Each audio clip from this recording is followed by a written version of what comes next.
Alright, what is good, ladies and gentlemen, is the Themasr reviewer back again with another review, and today we are doing a review for Shrek Forever After. This is currently the final installment in the Shrek franchise. It is another rewatch for me, and yeah, let us just get into it, starting off with the plot.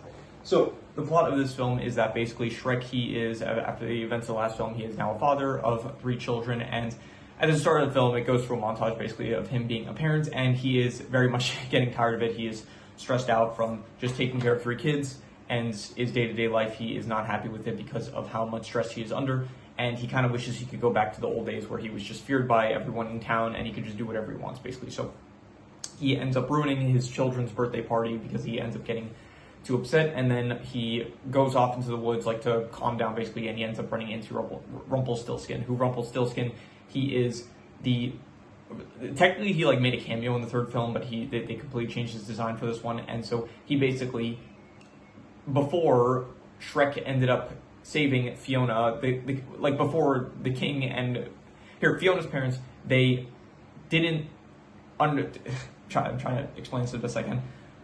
Fiona's parents, they were worried that Fiona was not going to be saved at all, so they ended up going to Rumpelstiltskin in order to make a deal with him to save Fiona.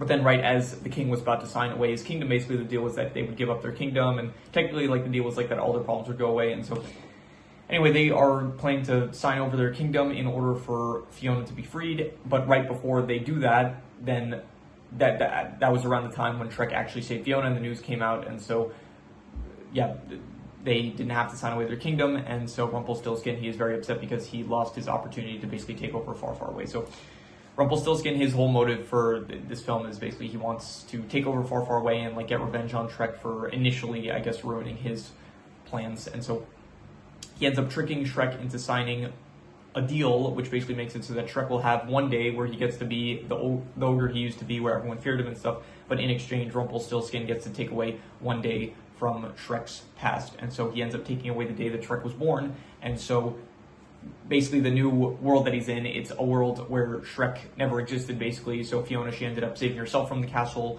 The Rumpelstiltskin ended up taking over because he ended up signing the deal with the king and queen of Far, Far Away, so they ended up like disappearing, I guess. And so yeah, so this is a new alternate universe where Shrek never existed, basically, and Rumpelstiltskin took over. And so the film is basically that Shrek, like at first there's like a small little montage of like him enjoying his like freedom again, of like not being a father and that kind of stuff, but then he ends up finding out like the real downsides of this new world where Rumpelstiltskin's been taken over. Fiona, he's not married to Fiona anymore, his kids don't exist and stuff, and so he very much regrets it. And so the entire film, he is basically he ends up finding out that he can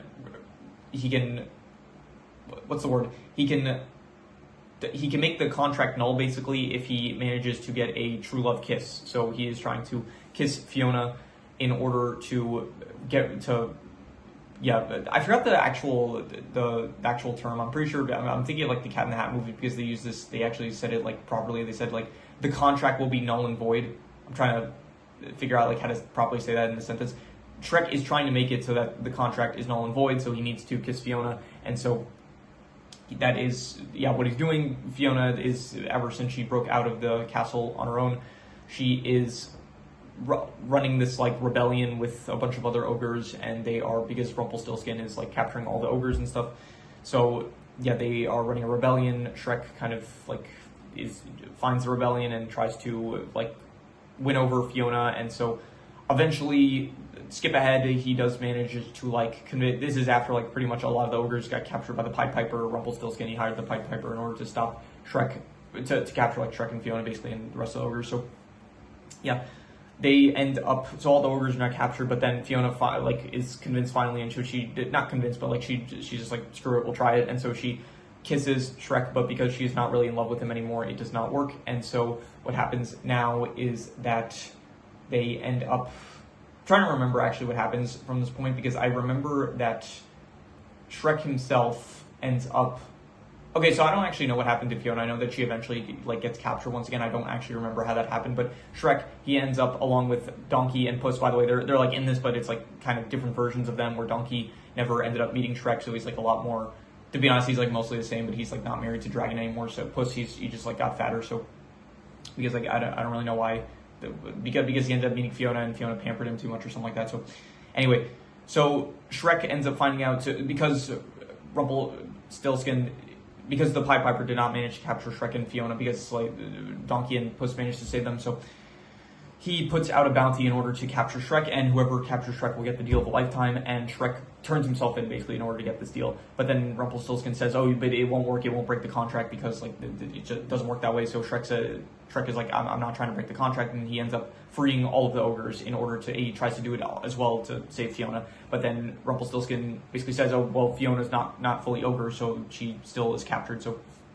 anyway, so they're captured, and then the final, like, third act of the film is basically just the ogre resistance. Puss and Donkey, they break into the castle to save Shrek and Fiona. Dragon also shows up, and so, yeah, final confrontation happens, that kind of stuff. Eventually they manage to succeed, but at this point it's like the day's over, and so Shrek starts to disappear, but right before Fiona, like, I guess, does fall in love with him, and so she does kiss him, and then from there, I guess the universe is like destroyed, I guess, because they had the true love kiss, and so the universe, like, it goes back to the way it was originally.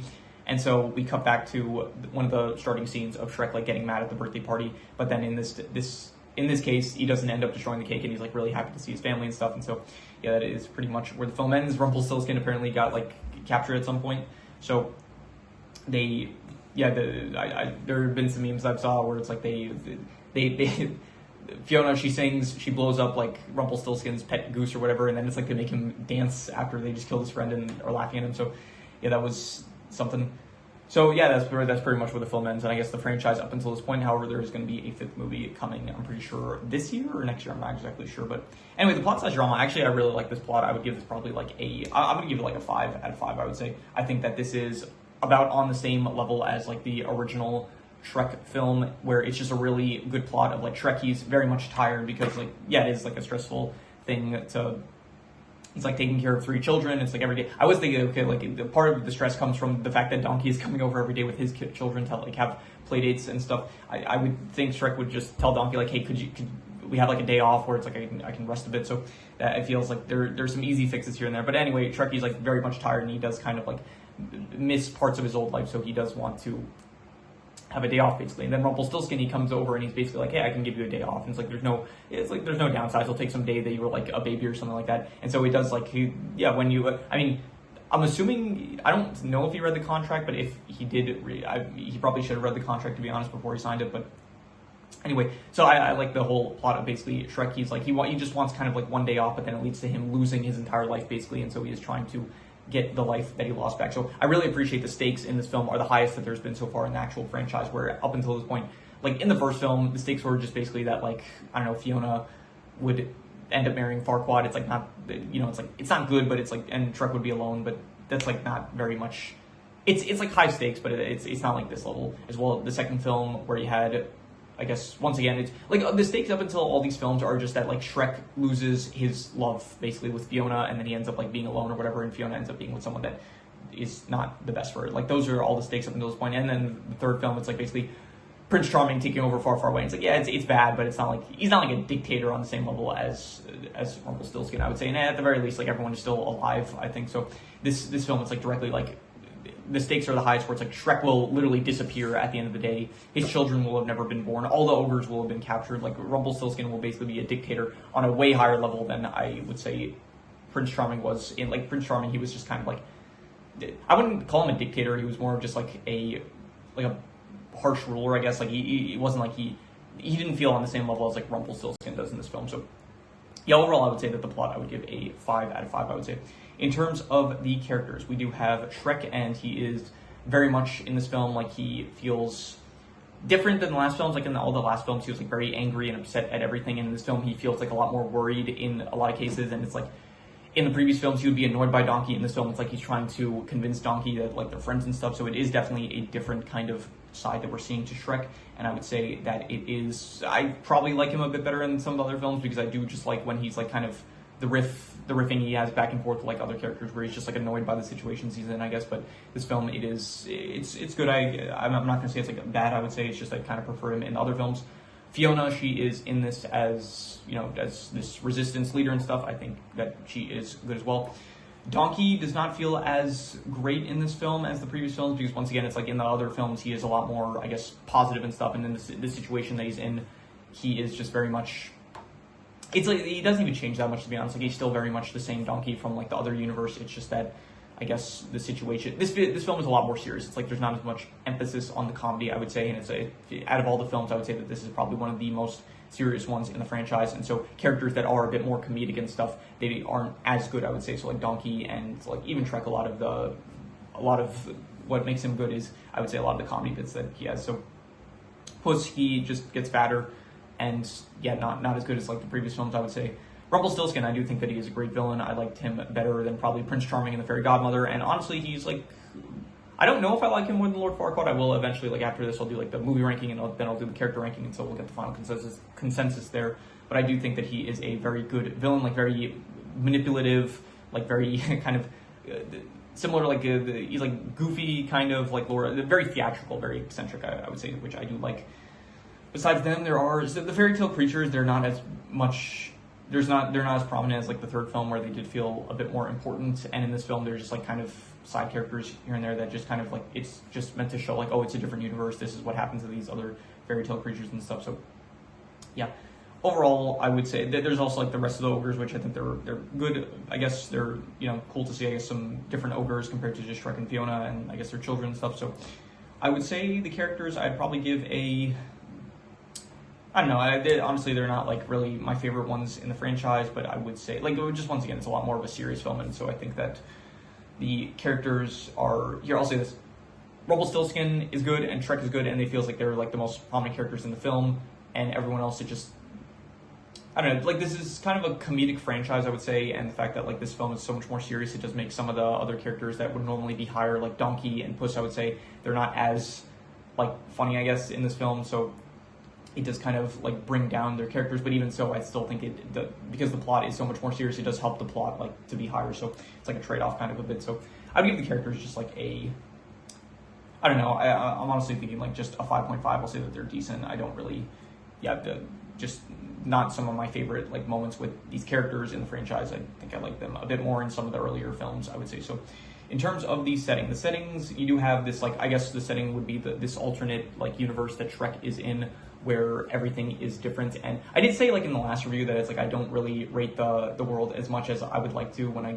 talk about the settings, I mostly just talk about the actual physical locations that they're in. But I think I should try to like speak a bit more on the setting, like the actual world itself that they inhabit, I guess. So yeah, the universe itself, this new universe is, I would say, it's a very good setting. I would say, like, it's definitely, it helps to raise the stakes of like the actual plot, where if Shrek does not manage to like fix things, and like this world is going to be like permanent, where just Rumpelstiltskin has taken over and like the ogres are being hunted and stuff. And so I do think it helps with the stakes of the film very much. The actual areas, it's like a lot of barren woods and stuff, and there's the resistance area with the ogres, which is like fine, not anything too great. There is the Kingdom of Far, Far Away, where it doesn't feel as good as, I would say, like the second film or even the third film, even to an extent, because it just feels, just kind of overrun by witches, and like it's kind of like more barren, I guess, very much more like a bit more not apocalyptic, I want to say, but definitely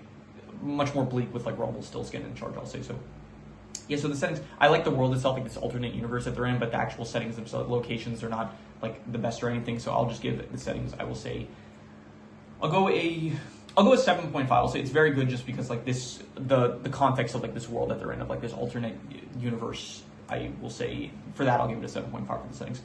In terms of the art style, this did come out in 2010, so at this point it does look a bit much more cleaner, I'll say, compared to some of the earlier films. Even so, this is just not my favorite art style in general. I'll give the art style, I'll go like a 6 out of 10. I'll say it's like above average, but definitely, once again, this franchise does not have like an art style that is as appealing to me as like maybe some other people. So in terms of the comedy, I don't even know if this is like, it's probably listed as a comedy, but this film definitely, it's like the most serious out of all the Shrek films, I would say, up until this point, and this one feels like it has the least amount of comedy. And to be honest, I don't even remember if there were really that many jokes, I would say, that got me laughing. I'm sure there was like a few good humorous bits here and there, but overall, I'm just gonna give the comedy like, I'm gonna give it like a 5 out of 10. I'll say like it was probably fine, like the few bits that there were, but it just very much felt like a much more serious film than the previous one. So because of that, the comedy just like is lowered by comparison, I guess. So in terms of the worst thing I would say was,